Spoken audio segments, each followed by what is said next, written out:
A sensational piece of news has emerged that completely changes the perspective on Ferrari's season. The engine the Scuderia opened 2026 with isn't the one that was supposed to be there. It's a Plan B.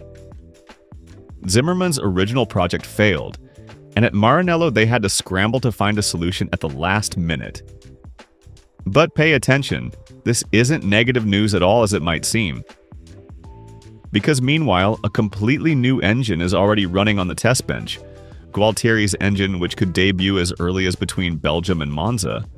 And we also need to talk about China, energy management, and the challenges awaiting the Scuderia at Shanghai.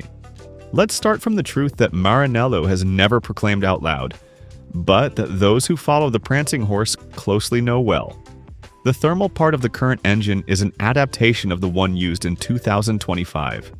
The original project, the one that entirely carried Wolf Zimmermann's name, failed due to evaluation errors on the calorific potential of the new fuel, and degradation problems that proved much more serious than expected. There were months of crisis on the test bench, months in which technicians had to face an uncomfortable reality. That unit wasn't ready and wouldn't become so in time. The main problem was that Zimmermann's unit was failing on the bench in terms of reliability, and was too harsh in its power delivery. The engine department led by Enrico Gualtieri didn't agree with the German engineer's ideas, who in the meantime left the Scuderia together with Lars Schmidt toward Audi. But modifying engine architecture isn't simple at all, especially considering budget cap constraints. So Ferrari made a pragmatic choice. They took the 2025 architecture, adapted it to new fuel regulations, and brought it to the track. A known engine, reliable with limited development margins, but at least not an unknown quantity. The primary objective was operational continuity, not absolute performance. And this explains at least in part the energy gap we saw in Australia compared to Mercedes. But the story doesn't end here. Meanwhile, on the Maranello test bench, something completely different is running. The unit designed under Gualtieri's guidance, what technicians already call the 2027 engine, has been operating for a while now. And this unit isn't designed only for the future. It already takes into account the new rules coming into force on June 1st, 2026. It's not just a materials update, but the entire architecture. The main challenge is limiting turbo lag with the MGU-K's 350 kilowatts and having more energy for a longer time span. The major work was concentrated on modifying the architecture to eliminate thermal degradation, while maintaining the compression ratio at 16:1. Ferrari hasn't worked on increasing this ratio, also given the verifications that the FIA introduced with additional control at 130 degrees from June 1st. If circumstances allow and if the FIA permits, that power unit could arrive earlier than expected. There's talk of a possible debut between Belgium and Monza, or even earlier if the Bahrain and Saudi Arabia races were to be cancelled due to geopolitical tensions in the region.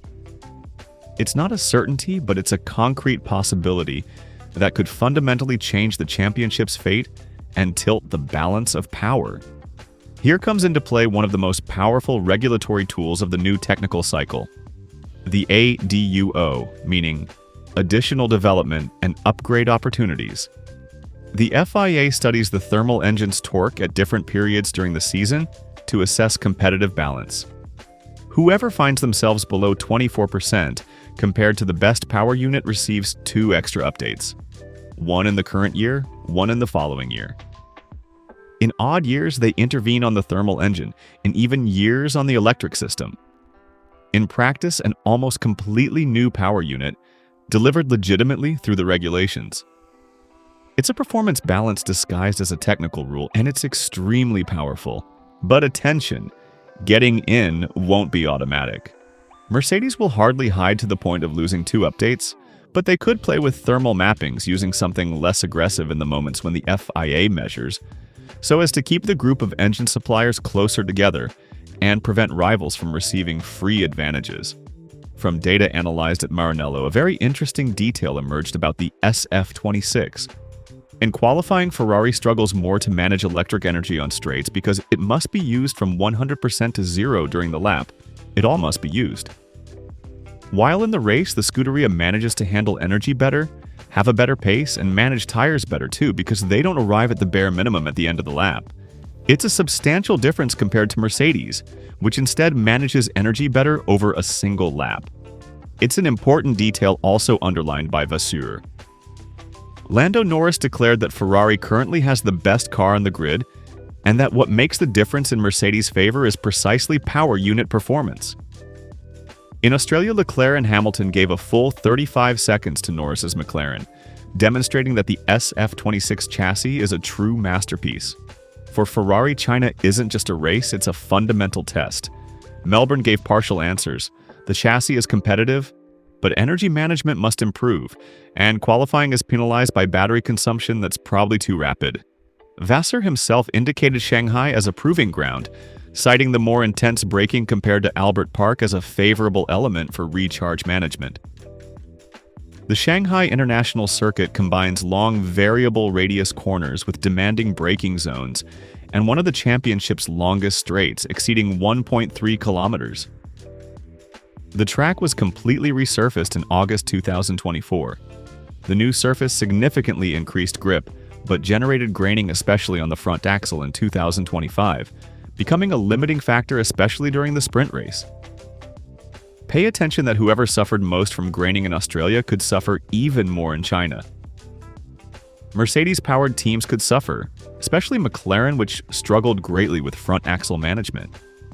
With new cars already struggling to bring front tires up to temperature, the graining issue isn't overcome at all. There's only one free practice session to find the right energy recovery strategies. In a championship where hybrid management software is still in full evolution, where every team is still learning how to drive 2026 cars, having very little time on track is a real risk. Vasseur doesn't hide. It's a sprint weekend, so we'll have very little time to work on the cars. This will make the preparation done at Maranello and on the simulator even more important. In China, Ferrari will have two opportunities to improve single-lap energy management, both sprint qualifying and normal qualifying. And the hope is to restart from the good things done at Melbourne, on a track that last year gave the Scuderia their only season success in the sprint race with Lewis Hamilton himself. We're in a championship where technical regulations are still being constructed, where whoever understood first how to manage energy has a real and significant advantage, and where Ferrari started with a transition engine, but with a much more ambitious project already in progress behind the scenes.